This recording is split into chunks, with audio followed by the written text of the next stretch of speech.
Good afternoon, everyone, and welcome to another workshop from the Southeast Michigan Senior Regional Collaborative, or known as the SRC. I am Christy King, the Association Executive, and we are super excited today to have Michelle Weathersby from the CEO of Lens Consulting Firm. We're going to have some conversations today around ageism in the workplace. We have that conversation. We don't always think about what it means to each of us, but we're going to dig a little deeper today in that. And just those of you that may not be familiar with the SRC, our mission is to improve the quality of life for all older adults and people with disabilities in the region through capacity building and strategic leadership. We are a nonprofit association of government and nonprofit organizations that serve seniors and persons living with disabilities. We provide our member organizations with opportunities for networking, training, and funding. We help them to build internal partnerships and improve the quality of life for those older adults that they serve and persons that they serve with disabilities in and throughout Southeast Michigan. We like to think of ourselves as that think tank, bringing those persons to serve our older adults together to have conversations to meet the needs of those that they serve and in and throughout our community. So with that in mind, I want to introduce our speaker for today, Ms. Michelle Weathersby. Once again, she is the CEO of Lens Consulting and Firm, and also of Michelle Weathersby Enterprises. She is a certified executive career life coach and quality improvement associate, process master, and degree in leadership studies and human resource management. Lots of stuff there.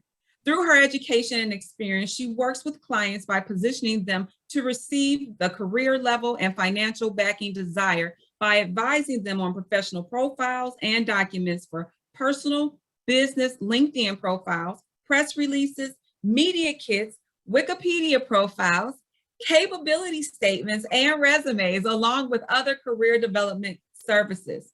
Michelle partners with leading national professional organizations to provide overall service for growth and success. She is a Forbes Council member, contributor writer, and a writer for other local magazines about career development. I want to welcome Michelle to our platform today. I want to welcome her back home to her home place of Detroit, Michigan. And so with that in mind, Michelle, let's talk a little bit about ageism. We do have some others in the room with us today to definitely offer their input.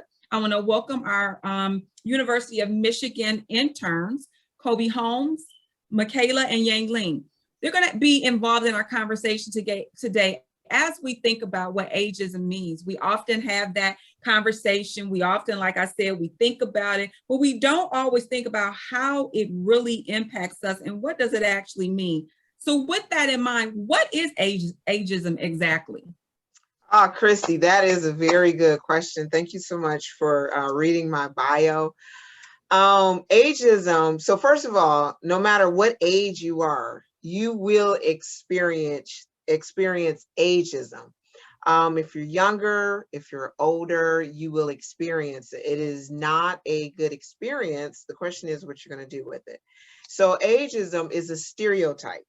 It is discrimination, and it is based off of your age. So again, when I say this can happen to anyone, just think about when you were 5 years old, right? And you thought you had something good to say to your parents or to an adult, and they're like, you're just a kid. What do you know, right? So then you get 16, you turn 16, you're thinking like, I got the answer to everything.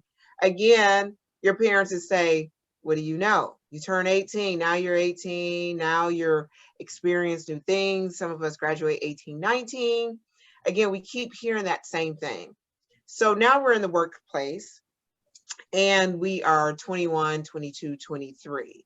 And we're looking at someone who's a Generation X. So I'm a Generation X and I have a Generation Z coming into the workplace.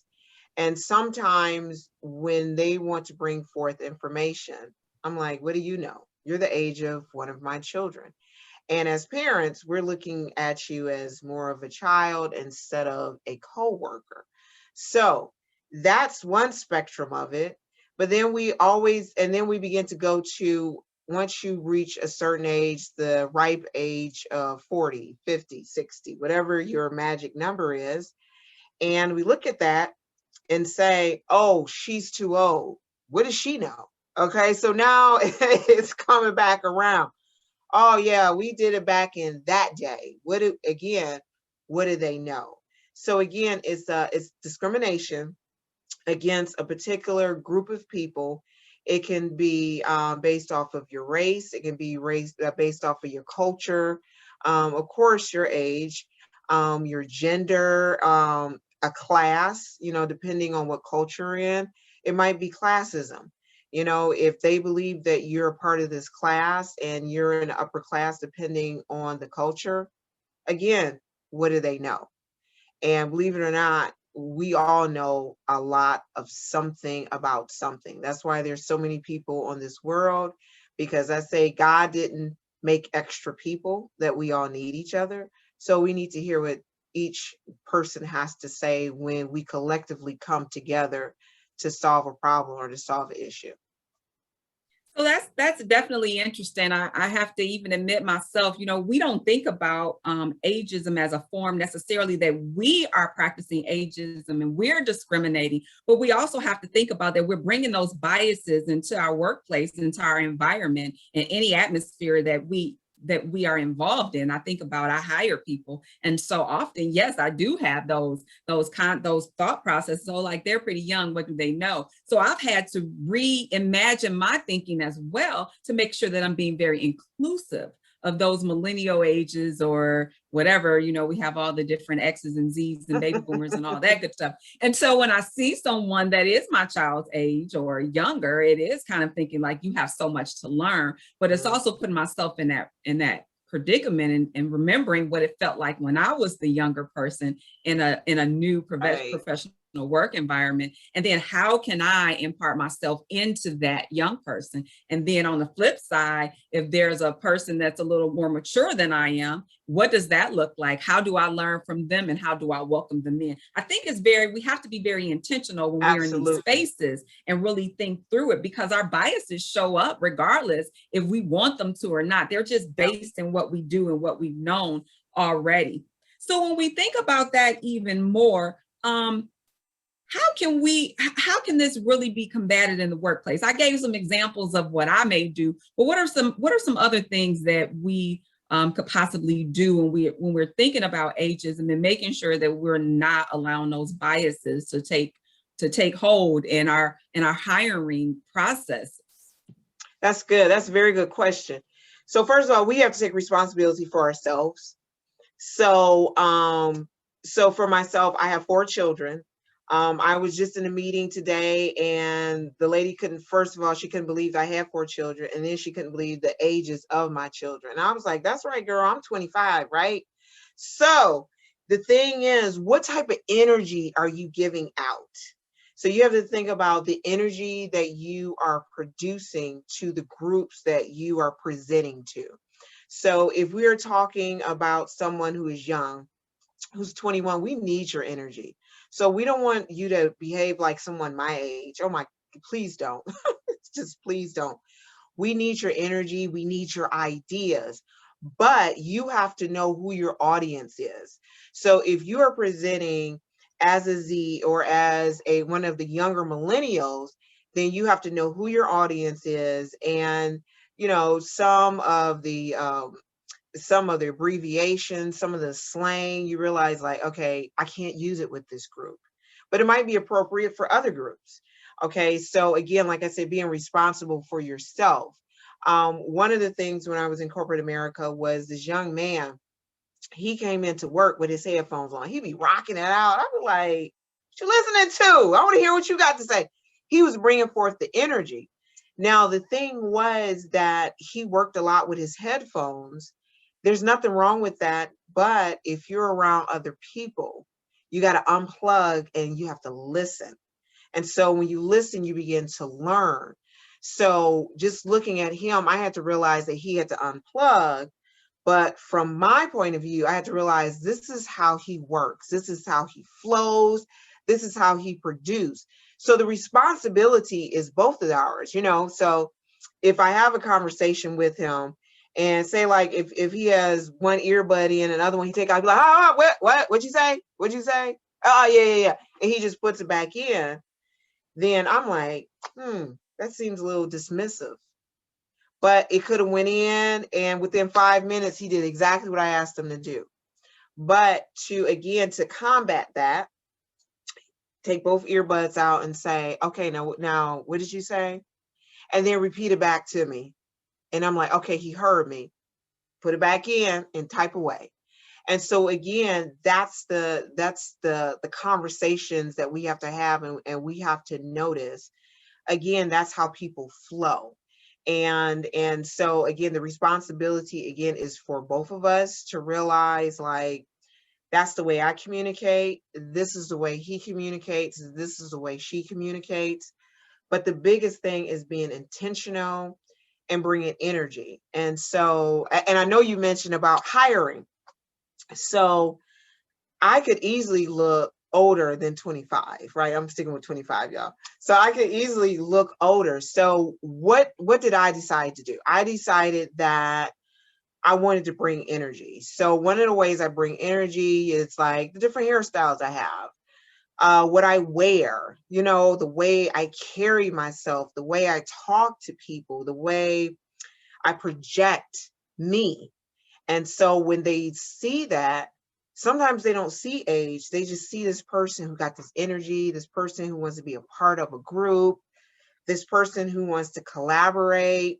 And so age began to just flutter away and go out the window. So sometimes it's just some easy cosmetic stuff, just, instead of glasses, get some contacts. Sometimes, we wash the gray away. Gray is clear indication, spruce up the face a little bit, but with makeup, but my thing is, but you have to be true to yourself. And if you're going to wear the gray, rock the gray. Not like, oh, you go in, you be like, oh my gosh, you know what happened to me today? And I'm like, again, Sarah, we got to hear the story again. Like, we all have stories, but again, bring the energy. People like to be around positive people. And I don't mean false humility and false modesty. I'm talking about being positive. We all have something positive to talk about. We all have something positive to bring to the table. And so when we interview, we want to bring that. We want to, if we need to lighten up a little bit of our colors, we don't have to wear the gray suits anymore and the black suits anymore. Bring some color, bring a little bit of jazz, to that conversation in what you wear. So that's a few ways that we can combat that. I think that one thing that you mentioned was the responsiveness, and that it's both ways, that we have the responsibility to be responsive to one another, so that it's not just on the one party, but it's everyone has to think about, how do you respond? What is your role in combating that ageism piece? I think, and bringing that energy, I think that's super important. And I like the comment that you made about, it really doesn't matter. You can wash away the way your age, I might be 65, but I can bring enough energy. Well, you're going to forget that I'm 65. You're just going to want me to be a part of that team, because I'm going to be very impactful in the overall processes and the energy that team is involved in. I think that's super, super important.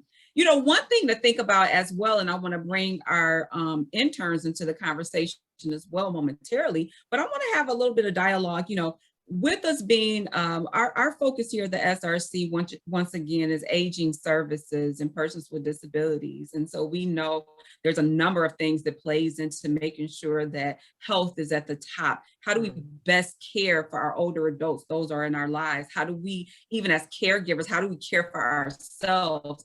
And so even thinking about ageism, because we know, for instance, with caregivers, a caregiver can be an older adult taking care of another older adult. Yeah. What does that look like? Or it could be a young person taking care of a great grandparent or something like that, a older adult or a person with disabilities. What does that mean? So when we think about ageism, how can ageism actually affect our health? There's a lot of things to think about, and we think about burnout, we think about stress. What's the overall impact that you would see that ageism can actually have on your health? Because we don't even think about it in those terms. So when someone is discriminated against, it can really wear on their psyche and their mental ability to begin to second guess themselves. And so when we look at an older person, we know we're getting older. If we're going to live, we're going to get older. Plain and simple. I mean, unless you got another plan, but I hope not. I hope you plan to live until God says no more. So with that, it begins to play with our minds like maybe I'm not good enough. And so if you keep getting that maybe I'm not good enough, then that can lead into depression, because all of the hard work that you did previously, then maybe it's not good enough if they're saying, I'm too old to do this, or I'm not going to get this big project because I'm older, because they're saying again that I'm not good enough. And so we know about depression. Depression can make you look older. It can make you feel worse. It has been known to cause heart attacks, strokes, high blood pressure. I mean, we can do the gambit.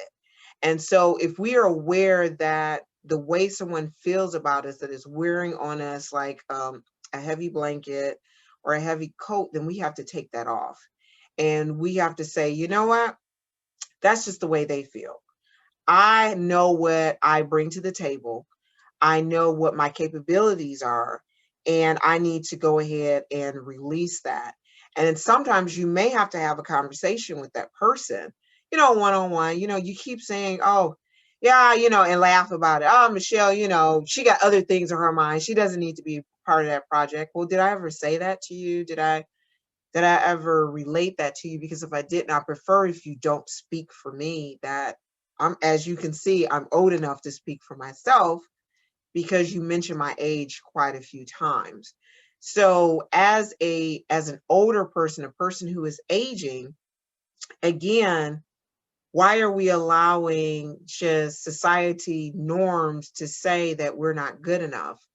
I heard this one woman who had said, what if there were no consequences? So what is the age? And we've all seen it. We've all seen it. What is the age that we see an elderly person speak their mind? We were like, I can't believe he said that. I can't believe she said that. And they don't care. They were like, whatever. I'm 89. I say whatever I want to say, right?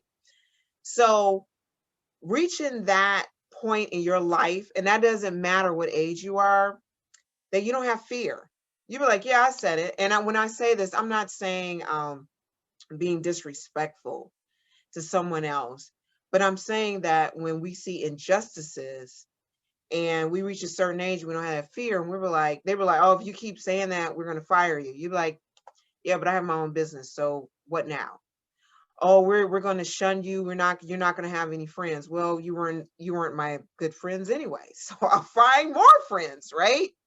So when you come to yourself and you realize this is who I am, then again, health wise, you accept the wrinkles. You accept, I have 4 kids. So, there is some sagginess. That's who I am. That's the rules of having 4 kids, but I accept it, and I love myself, and I portray that this is the best version of me right now, but I can get better. I mean, wine ages, and gets better, as it ages. So I'm just a fine wine getting better and better. The finer I get, the greater I get, fine wine. So I believe that. Y'all see me and I'm like, yeah, so again, it's like having that attitude so it doesn't affect your health, and it helps when you have friends who are very similar to you, when you have a circle who helps to support you and you support them. And so it's that give and take. It's that give and take. So, yeah. That refocusing is definitely important as we move through and matriculate through our lives, just refocusing and remembering who we are, because absolutely, we know stress can really play a part on our bodies. We have so many things going on, especially when we're dealing with older adults, or we're dealing with multiple other things going on outside of our work environment as well. And making sure that we're encompassing those folk around us that think like us, that can support us, that can see when we're not feeling our best, to make sure to give us that support and that encouragement, you know, being empowered within ourselves. So that's, you know, one thing you mentioned was fear, getting rid of that fear, you know, whatever that means. If that's saying daily your affirmations, whatever that means, making sure that you're thinking about your overall self and health. So I want to bring in, Kobe has his hand up with some conversations that he'd like to bring for Michelle. So Kobe, what do you have for us today for Michelle?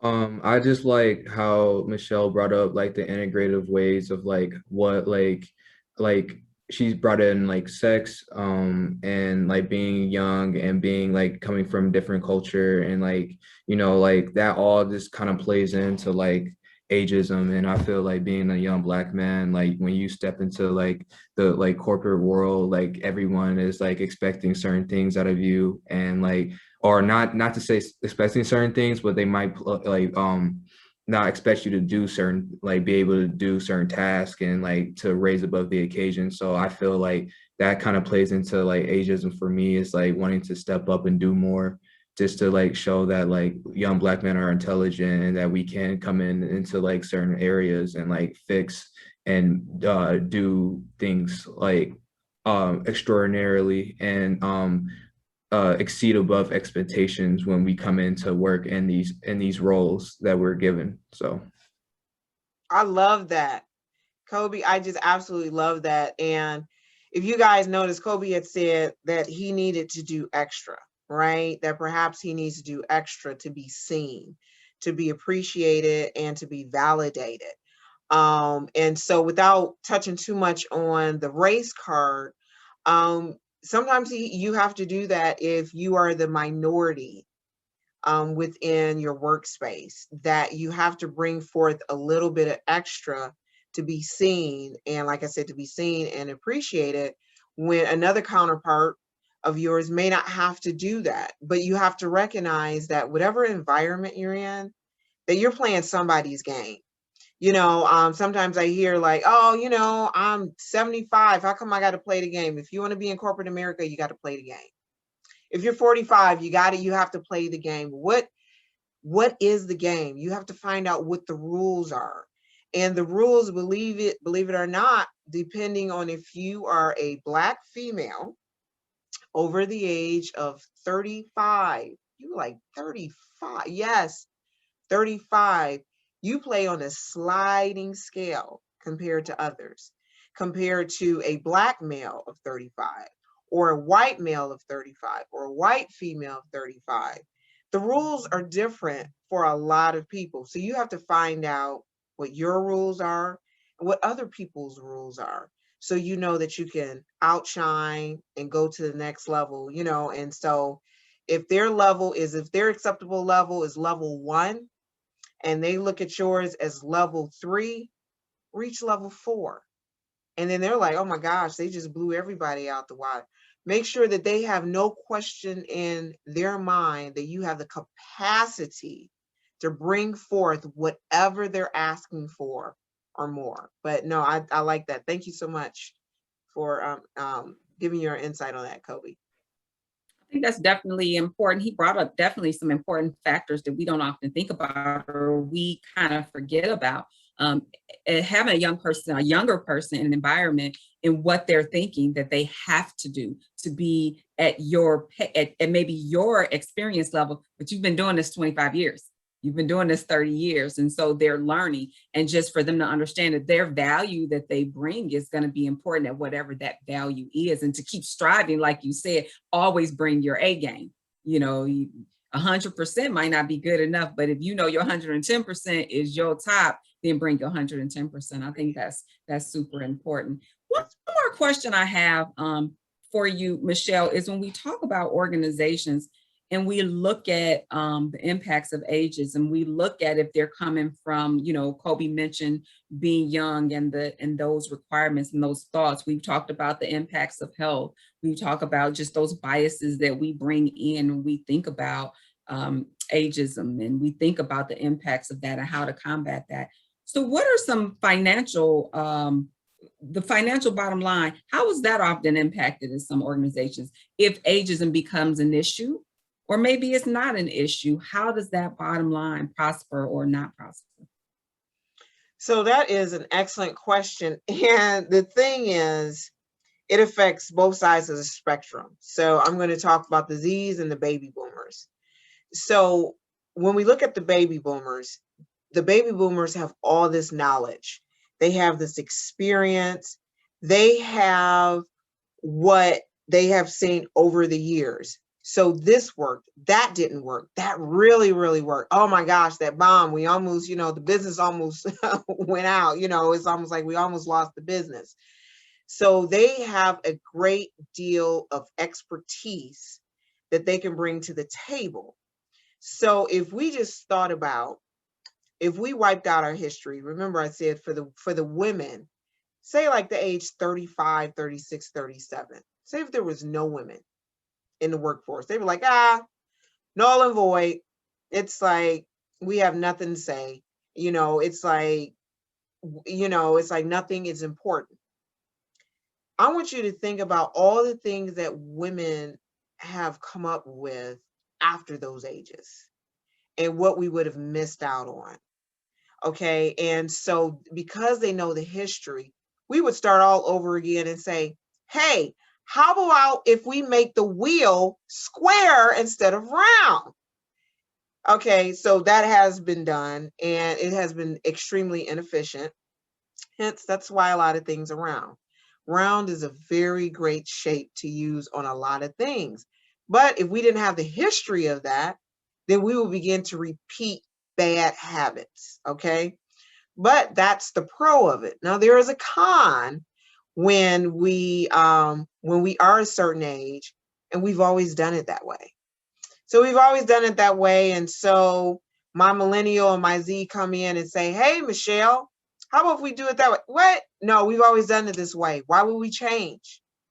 And so Kobe will say, well, we'll change because something that takes you 15 steps, I figured out it will only take you 3 at the fraction of the cost. And you're like, what? Right? So if I'm open, I'm like, well, tell me more. Or if I'm not open, I'm like, them young kids, they don't know what they're talking about, right?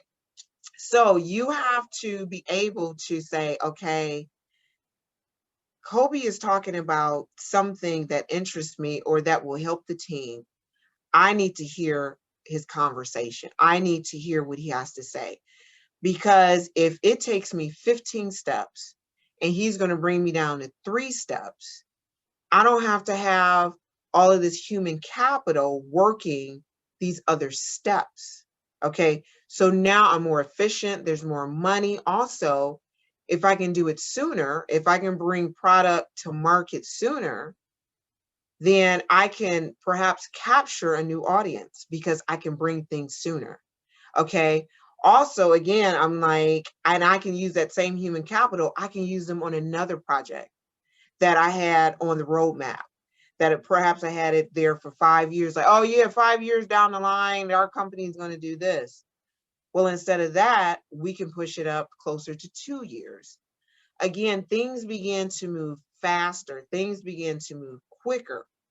So when we look at our youth, when we look at our boomers, it's just important for both of them to begin to work together because the knowledge is needed from both groups.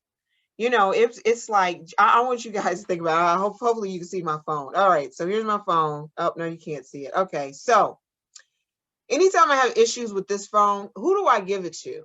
I don't figure it out myself. I have 4 children, guys, okay? And so I'm like, one of you are going to figure this out in 5 minutes instead of it takes me 2 hours. And I'm clicking through it. There is no shame to my game. Fix it. Thank you very much. Don't tell me how you did it because I won't remember. I got other things to figure out, right? I'm good with it. I accept that. But when it comes to career development, interviewing, leadership, and it's time for them to have a conversation, presentations, who they're going to come to? They're going to come to me because I trusted them with my weakness.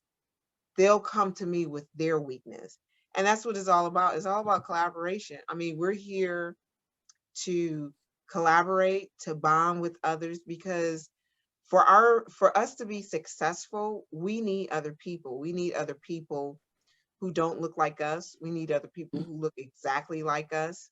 We just need other people. And so the sooner that we embrace that, even if we had a quick bias, like, boy, that young kid or that old lady, whatever it's going to be. But as soon we embrace that bias and then push past that, then we can get things done. I think that's important, that responsiveness, us sharing those experiences, despite what our age gaps may be, that distance between our baby boomers and our millennials or whatever. I think that those are the things we have to think about. How do we share those experiences when we're in the workplace, understanding that there's a bigger picture at hand, and that bottom line is also important, and that we all collectively impact that bottom line. I think that's super important. And I think it's also important just to think about, we all need one another, in our work environment. No matter if we're self-employed, we need others. We need to engage others of all ages. We cannot. I've been in a work environment where there were departments where everyone in the department was the same age and they were just in the same group, because the hiring thought process, them not recognizing the biases that came out in their hiring, and ageism was clearly one of the things that was definitely demonstrated. So with that, as we get ready to close down, I want to bring in Yang Ling had a comment or a question. Yang Ling. Yeah, definitely. So I think it's very great how you talked about those collaborations within the workforces, and like bridging people with people who have different ages, and like bridge them together.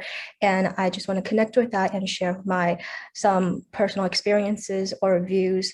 So definitely also connecting to what Kobe said with ageism, that as we get older, we feel that we have to take on more responsibilities within the workforce, because we need to learn more and grow into the person that we want to be. And also that connects to how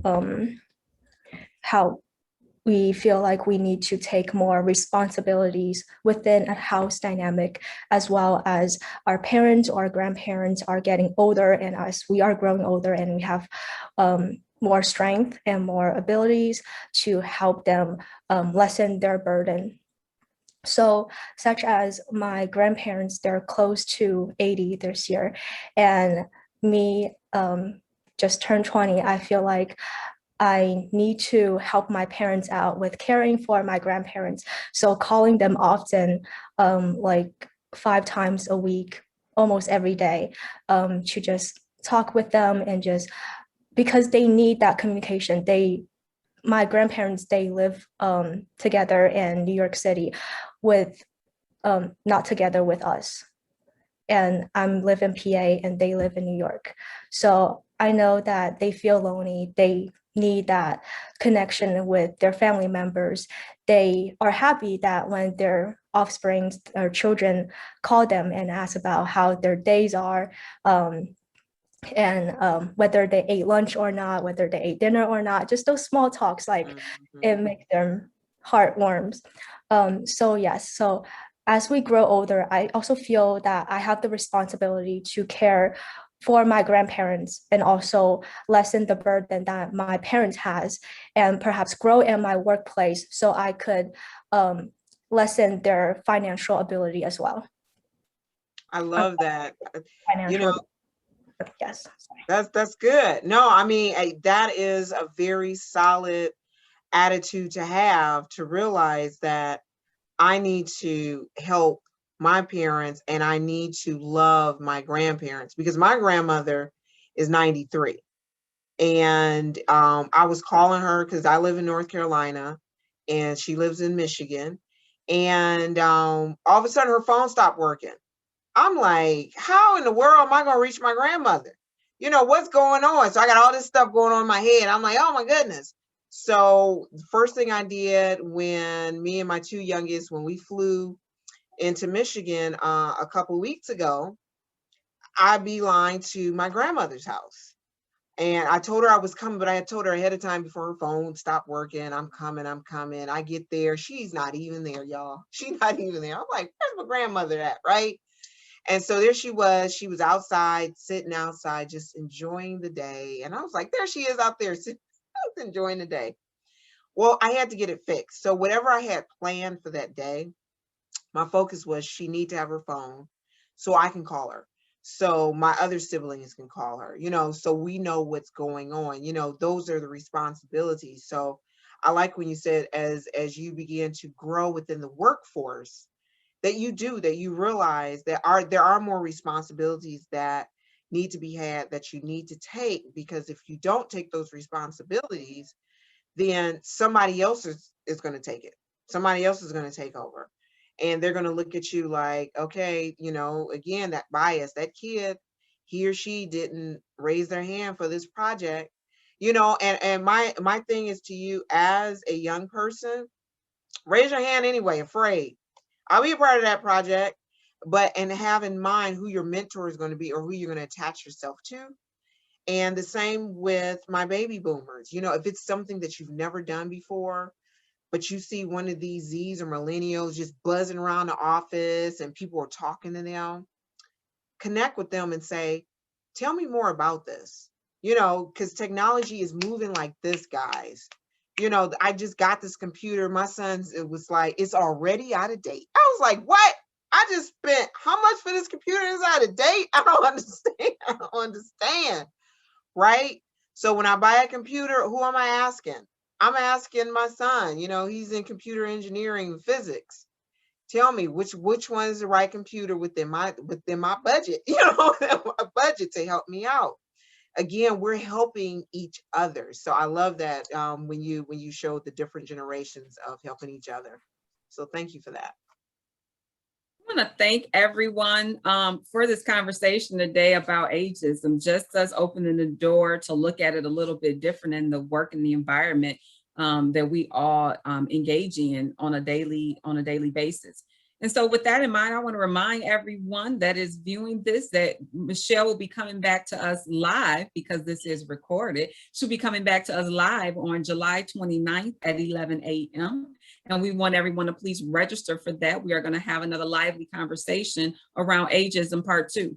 And so what that will look like, we'll continue to have that conversation. There'll be opportunities for the audience to chime in as well. And so you can definitely visit the SRC's website at semisrc.org to register. There'll be lots of information posted throughout social media on our Facebook and our Instagram and all those wonderful social media sites. So once again, I want to thank Michelle Weathersby for her time today and just engaging us and enlightening us around ageism and what that looks like. I want to also thank our Future Public Health Leaders Program interns today from the University of Michigan for joining us in this conversation with their thoughts, and definitely want to thank our technical assistants, Nicole Harvey, as well. Thank you, everyone. Please visit our website once again, semisrc.org. Thank you, and we'll see you guys in another 2 weeks on July 29th. Take care. Bye-bye.